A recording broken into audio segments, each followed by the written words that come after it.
सुखपुर शहर की एक छोटी सी झोपड़ी में राहुल और नेहा रहते थे। सुबह के 5 बजे थे और राहुल कंस्ट्रक्शन साइट के लिए तैयार हो रहा था। राहुल, आज खाने में सिर्फ 2 रोटियां हैं। मुझे शर्मिंदगी हो रही है कि तुम इतनी मेहनत करते हो और हमें 2 वक्त की रोटी के लिए भी परेशान होना पड़ता है। कोई बात नहीं नेहा, मैं आज ओवरटाइम करूंगा। मैनेजर ने कहा है कि अगर मैं ज्यादा काम करूंगा तो बोनस मिलेगा।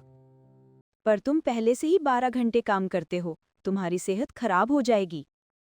तुम्हारी चिंता अच्छी लगती है नेहा, लेकिन जब तक हमारे पास अपना घर नहीं होगा मैं आराम नहीं ले सकता।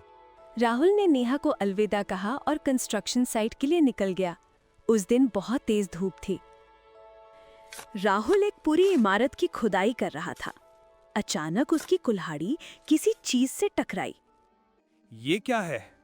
उसने देखा कि जमीन में एक पुराना मिट्टी का घड़ा दबा हुआ है। वो घड़ा बहुत पुराना लग रहा था, पर अभी भी मजबूत था। तभी वहां रोहित नाम का एक और आदमी वहां आ गया। क्या हुआ राहुल, कुछ मिला क्या? हाँ, एक पुराना घड़ा है। देखने में तो खास नहीं लग रहा, पर मैं इसे घर ले जाऊंगा। नेहा इसमें कुछ चीजें रख सकती है। तुझे इन चीजों से क्या मतलब? काम कर और पैसा कमा। राहुल ने घड़े को अपने बैग में रख लिया और काम करता रहा।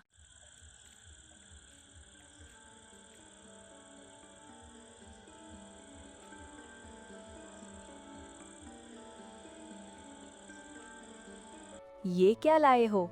एक पुराना घड़ा? हाँ, कंस्ट्रक्शन साइट से मिला। तुम इसे इस्तेमाल कर सकती हो। रात को जब सब सो रहे थे, राहुल ने देखा कि घड़े से हल्की सी आवाज आ रही है। वो उठा और घड़े को गौर से देखा। नेहा नेहा उठो और देखो। क्या हुआ? रात को इतनी चीख क्यों मार रहे हो? ये घड़ा, इससे आवाज आ रही है।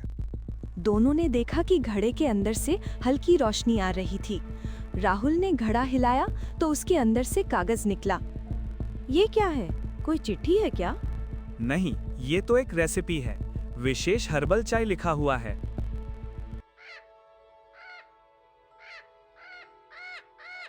अगले दिन राहुल ने बाजार से सारी सामग्री खरीदी और रेसिपी के अनुसार हर्बल चाय बनाई। चलो नेहा, पहले तुम चखो। वाह, ये तो बहुत स्वादिष्ट है और इसकी खुशबू भी कितनी अच्छी है। अरे, ये तो अद्भुत है। राहुल, ये चाय तो बहुत अच्छी है। तुम रोज हमें थोड़ी दे सकते हो? क्यों नहीं शर्मा आंटी, मैं कल से मुफ्त में सबको दूंगा। एक हफ्ते में पूरे मोहल्ले में राहुल की हर्बल चाय मशहूर हो गई। लोग दूर दूर से आने लगे। राहुल, तूने तो धूम मचा दी। पूरे शहर में तेरी चाय की चर्चा है। मैं सोच रहा हूँ एक छोटा सा स्टॉल खोलूं। क्या तुम्हें नहीं लगता कि ये अच्छा आइडिया है? पर हमारे पास इतने पैसे कहाँ हैं स्टॉल के लिए? हम थोड़ा बहुत जोड़कर ले लेंगे। मैं विश्वास करता हूँ इस आइडिया पर। 2 हफ्ते बाद राहुल ने शहर के मुख्य बाजार में एक छोटा सा स्टॉल खोला। उसने उसका नाम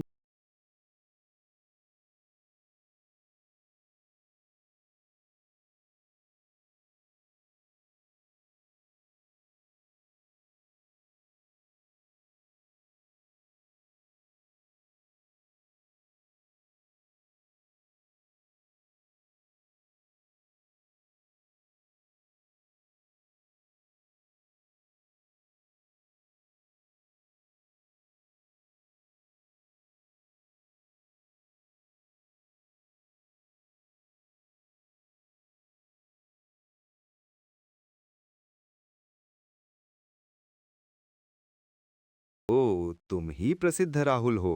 मैंने तुम्हारी चाय के बारे में सुना है। जी मिस्टर गुप्ता, आपको भी एक कप चाय देना।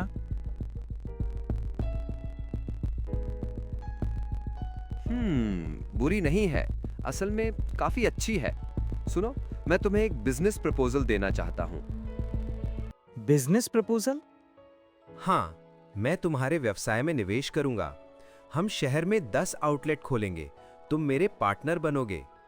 समस्या ये है कि तुम्हें अपनी रेसिपी हमें देनी पड़ेगी। हम इसे मास प्रोडक्शन में लाएंगे। सॉरी मिस्टर गुप्ता, मैं अपनी रेसिपी किसी को नहीं दे सकता। ये मेरी फैमिली रेसिपी है। सोच समझकर जवाब दो राहुल, ये तुम्हारे लिए एक बड़ा अवसर है। मेरा निर्णय अंतिम है। मैं अपना छोटा व्यवसाय ही जारी रखूंगा।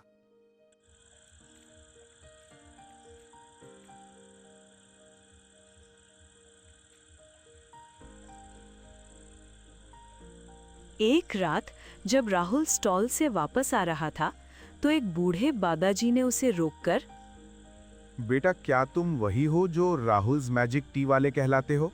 बाबा जी, आपको कैसे पता? वो घड़ा मेरे पूर्वजों का है। उसमें एक और रहस्य है जो तुम्हें नहीं पता। क्या और रहस्य? हाँ बेटा, घड़े के तले में एक गुप्त कंपार्टमेंट है। उसमें एक और रेसिपी है जो तुम्हारी जिंदगी बदल देगी। घर पहुंचकर राहुल ने घड़े को सावधानी से जांचा। सच में एक गुप्त कंपार्टमेंट था। नेहा, ये देखो, एक और रेसिपी है। एनर्जी हेल्थ ड्रिंक, ये तो और भी अद्भुत है। भैया, ये हेल्थ ड्रिंक तो अद्भुत है। मेरी जुकाम भी ठीक हो गया। मैंने कभी ऐसी स्वादिष्ट हेल्थ ड्रिंक नहीं पी।